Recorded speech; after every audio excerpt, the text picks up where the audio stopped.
Congress party లాగా న్యాయస్థానాల తీర్పుకు వ్యతిరేకంగా ఇది రాజ్యాంగ విరుద్ధమని న్యాయస్థానాలు తీర్పునిస్తే దాన్ని కూడా కాలరాచి బీసీ ముస్లింలని ఒక ప్రత్యేకమైనటువంటి కాలం ఏర్పాటు చేసి మత ప్రాతిపదికన ముస్లింలందరినీ కూడా బీసీలో చేర్పించేటువంటి చర్య ఏదైతే కాంగ్రెస్ పార్టీ చేసిందో దాన్ని ఎట్టి పరిస్థితుల్లో భారతీయ జనతా పార్టీ అంగీకరించదనే విషయాన్ని మేము చేపట్టబోయేటువంటి కులగణనలో మతపరమైనటువంటి ప్రాతిపాదికన మతం ప్రాతిపాదికన ఏ వర్గాన్ని కూడా బీసీలో చేర్చే ప్రసక్తి లేదని చెప్పి ఈ సందర్భంగా మనం చేస్తున్నాం. అసలు కాంగ్రెస్ పార్టీలోనే కులగణన విషయంలో ఏకాభిప్రాయం లేదు. వాళ్ళే రెండు నాలుకల దూరంతో మాట్లాడుతున్నటువంటి వాళ్ళు ఈరోజు భారతీయ జనతా పార్టీ వాళ్ళను చూసి నేర్చుకోవాల్సిన అవసరము లేదనే విషయాన్ని ఈ సందర్భంగా మనం చేస్తున్నాను. కాంగ్రెస్ పార్టీ ఎప్పుడు ఏ నిర్ణయం తీసుకున్నా అది షార్ట్ టర్మ్ లక్ష్యాలతో, ఓటు బ్యాంక్ రాజకీయాలతో, అధికార దాహంతో తీసుకున్నటువంటి నిర్ణయాలు తప్ప ఏ నిర్ణయాలు కూడా దేశ హితం కోసం, ప్రజల సంక్షేమం కోసం కాంగ్రెస్ పార్టీ నిర్ణయం తీసుకోలేదు. ప్రజల అభ్యున్నతి కోసం ఈ రోజు కూడా చిత్తశుద్ధి వ్యక్తం చేయలేదనే విషయాన్ని సందర్భంగా గమనిస్తున్నాం. ఈరోజు తెలంగాణలో కాంగ్రెస్లో కూడా చూసాం, లేక కర్ణాటక కాంగ్రెస్లో కూడా చూసాం అనేక రకాల రెండు నాలుకల ధోరణులు. ఈ రెండు రాష్ట్రాల్లో చేపట్టినటువంటి కులగణన ఒక తంతుగా హడావిడిగా చేశారే తప్ప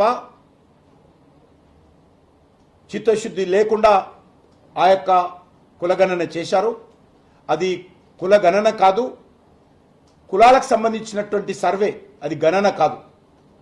అసలు గణన చేయాలంటే, కులగణన చేయాలన్నా చాలా దానిపైన మరి అంతకుముందే విధానపరంగా నిర్ణయాలు తీసుకోవాల్సి ఉంటుంది.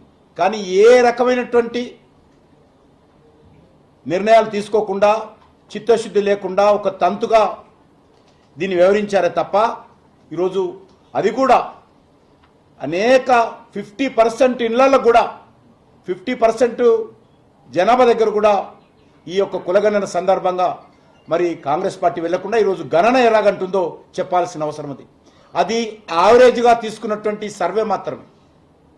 అది నిజమైనటువంటి కులగణన కాదు, నిజమైనటువంటి గణన ఆధారంగా జరిగినటువంటి శాస్త్రీయమైనటువంటి పద్ధతిలో అది జరగలేదనే విషయాన్ని ఈ సందర్భంగా మనవి చేస్తున్నాను.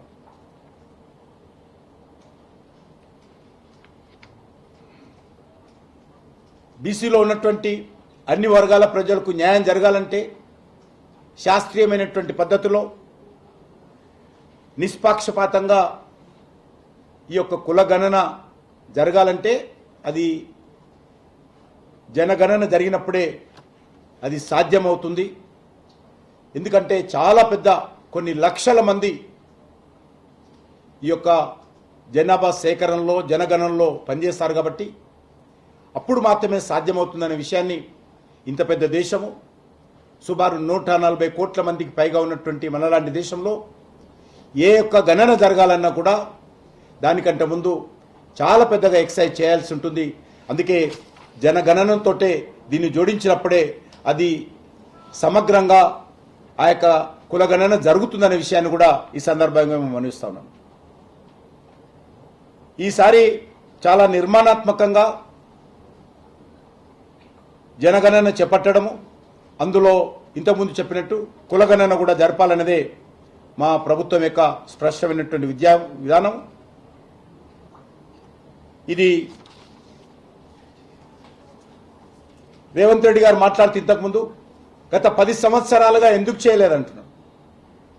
10 సంవత్సరాలలో ఎప్పుడు కూడా మేము జనాభా గణన చేయలేదు, జనగణన చేయలేదు. మొదటిసారి ఇప్పుడు చేయబోతున్నాం. గతంలో 2010లో నువ్వు ఏ పార్టీలోనో తెలియదు, 2010లో కానీ మీరు కాంగ్రెస్ పార్టీలో చేరకముందే మేము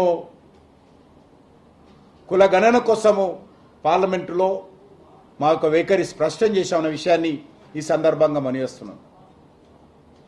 అందుకే ఈరోజు గత 10 ఏళ్ళకోసారి దశాబ్దపు మొదటి సంవత్సరంలో కులగణన జరగాలనేటువంటి నిబంధన మన దేశంలో ఉంది.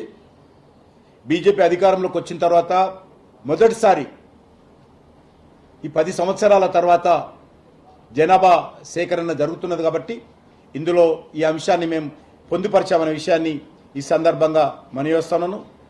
ముందుగా రాహుల్ గాంధీ కానీ రేవంత్ రెడ్డి గారు కానీ గత 60 సంవత్సరాలుగా మీరు పరిపాలన చేసినటువంటి మీరు మీ హయాంలో అనేక సార్లు పార్లమెంటులో పార్లమెంట్ బయట కులగణన విషయంలో ఆలోచిస్తాము, చెప్తాము, కమిటీలు వేసి ఎందుకు చేయలేదో ఈరోజు దేశ ప్రజలకు చెప్పాల్సినటువంటి బాధ్యత రాహుల్ గాంధీ పైన ఉన్నదనే విషయాన్ని ఈ సందర్భంగా మనయోస్తున్నాను.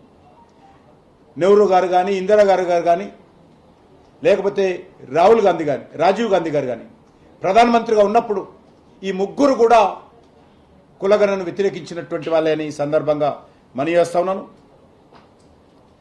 మరి ఈరోజు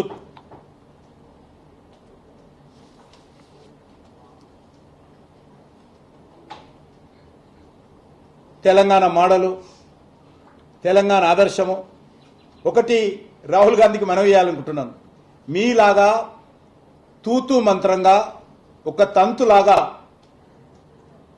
మేము కులగణన చేయాలనుకోవడం లేదు. మేము చేయబోయేటువంటి కులగణన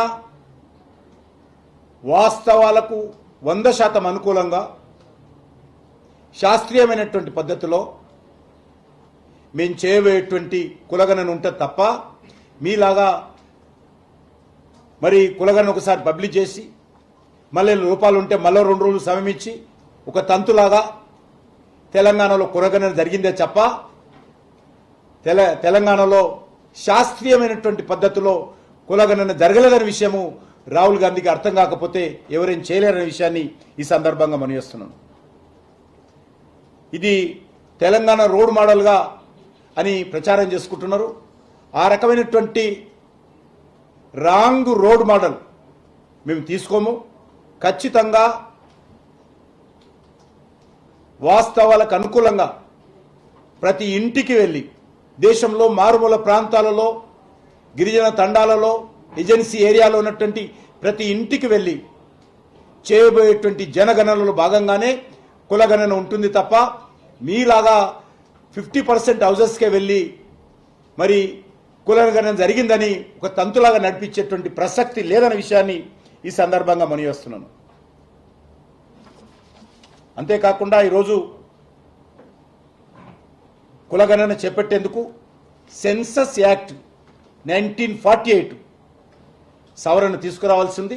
తప్పకుండా వచ్చేటువంటి పార్లమెంట్ సమావేశాల్లో ఆ యొక్క సవరణ తీసుకొచ్చి ఈ యొక్క కులగణనకు అనుకూలంగా దాన్ని అమెండ్మెంట్ చేయించి ఈ యొక్క కులగణన జరుపుతామనే విషయాన్ని ఈ సందర్భంగా మనయోస్తున్నాను. ఈరోజు చాలా అబద్ధాలు కాంగ్రెస్ పార్టీ, రాహుల్ గాంధీ, రేవంత్ రెడ్డి గారు మాట్లాడుతున్నారు. కాబట్టి